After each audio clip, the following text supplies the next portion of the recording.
অতিরিক্ত রাগী মানুষদের কোনো সঙ্গী থাকে না, কারণ রাগী মানুষদের ভালোবাসা কেউ বুঝতেই পারে না। যেদিকে তাকায় খালি কষ্ট আর কষ্ট। কি আর বলবো, আমার জীবনেও কষ্ট। এই শহরের মানুষ কেউ ভালো না, তারা কথা দেয় কিন্তু কথা রাখে না। নিজের অনুভূতি ভগবান ছাড়া কাউকে বলা সম্ভব না। আমার জীবনটা একটা সময় সুন্দর ছিল, হয়তো আজকে আঘাতে আঘাতে জীর্ণ। আমার আর নতুন করে কিছু চাওয়ার নেই, কিছু বলার নেই। কি আর বলবো, সবই তো আমার ভাগ্য। মারা গেলে সব শেষ। আপন মানুষরা বলবে লাশ বেশিক্ষণ রাখতে নেই। মাঝে মাঝে দম না নেওয়ার মতন কষ্ট হয়। আমিও ঘড়ির কাঁটার মতন, যে একবার আমাকে খুঁজবে না সে আর চাইলেও পাবে না।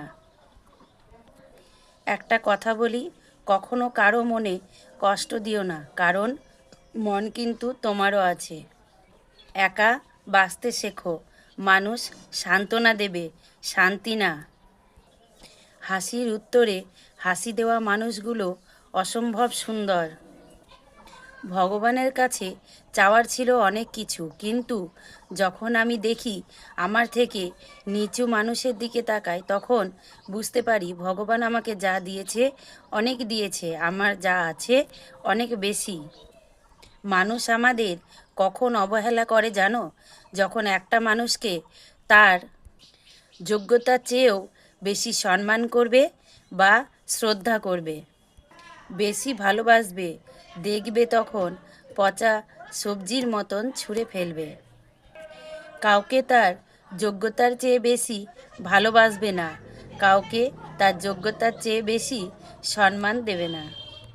ব্যথা পেলে পুরুষ বদলায় না, পুরুষ বদলায় অবহেলায়। আপনজন, প্রিয় মানুষ, ভালোবাসার মানুষ, বন্ধুবান্ধব, আত্মীয় স্বজনদের অবহেলায় বদলায়। কোনো ছেলেই বাড়ি থেকে বেরোতে চায় না। আসলে কি জানো, পরিস্থিতি তাকে বাড়ি থেকে বেরোতে বাধ্য করে।